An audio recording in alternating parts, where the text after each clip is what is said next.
Hello വിവോസ് first July. അപ്പൊ ഇന്നത്തെ performance ഞാൻ കൊണ്ടുവന്നിരിക്കുന്ന സ്റ്റോക്ക് പെർഫോമൻസ് ആണ് SBI യുടെ ആണ്. നമ്മൾ ഇൻട്രാഡേയിൽ കൂടുതൽ 5 മിനിറ്റ് ടൈം ഫ്രെയിം ആണ് പ്രിഫർ ചെയ്യുന്നത്. സ്കാൽപ്പിംഗ് ചെയ്യുന്ന ആളാണെങ്കിൽ 1 മിനിറ്റിലോട് സെറ്റ് ചെയ്യാവുന്നതാണ്.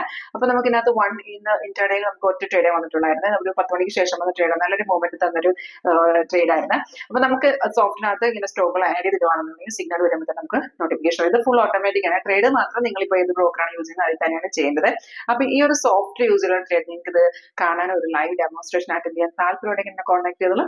അപ്പൊ ഇന്നത്തെ പെർഫോമൻസ് നമുക്ക് പെട്ടെന്ന് ആണ്. രാവിലെ നമുക്ക് 10:20 വന്ന ട്രേഡാണ്. ബൈ അറ്റ് 1033 വന്ന ട്രേഡാണ്. അത് ഇപ്പോഴും കണ്ടിന്യൂ ആണ്. കൺഫർമേഷൻ ഉണ്ടായത് നമുക്ക് ബൈസൈക്കിൾ വന്ന ശേഷം താഴത്തെ ഭാരം പ്രൈസ് സോൺ ആണ്. നമ്മുടെ പ്രൈസ് ബൈ സോൺ ആയിരിക്കണേ. നമുക്ക് ഓൾറെഡി റെസിസ്റ്റൻസ് ഈ റെഡ് സ്റ്റാർ റെസിസ്റ്റൻസിന് എടുത്ത് വന്ന ട്രേഡ് സിഗ്നൽ ആയതുകൊണ്ട് തന്നെ നമുക്ക് താഴത്തെ ഭാരം നമ്മുടെ കൺഫർമേഷൻ മാറിയില്ലെങ്കിലും കുഴപ്പമില്ല. പ്രൈസ് സോൺ മാത്രം നോക്കി നമുക്ക് എൻട്രി എടുക്കാമായിരുന്നു. അവിടെ നല്ലൊരു മൂവ്മെന്റ് ആണ് നമുക്ക് കിട്ടിയത്.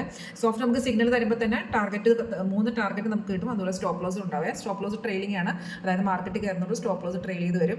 ഇത് ഓവറോൾ ട്രെൻഡാണ്. ഓരോ ടൈം ഫ്രെയിമിൽ എന്താണ് പ്രസന്റ്ലി എന്ത് ട്രെൻഡാണെന്നുള്ളത് നമുക്ക് ഇവിടെ നോക്കിക്കഴിഞ്ഞാൽ അറിയാൻ സാധിക്കും. സ്റ്റാറ്റസ് നോക്കിക്കഴിഞ്ഞാൽ സോഫ്റ്റ് വന്ന ടാർഗറ്റുകളിൽ എത്ര ടാർഗറ്റ് ഹിറ്റ് ആയെന്നുള്ളത് നമുക്ക് കാണാൻ സാധിക്കും. ഇപ്പോൾ ചെറുതായിട്ട് ഇറങ്ങിക്കുകയാണ്. റെസിസ്റ്റൻസ് എടുക്കുകയാണെങ്കിൽ എഗെയിൻ മാർക്കറ്റ് കയറി വരും.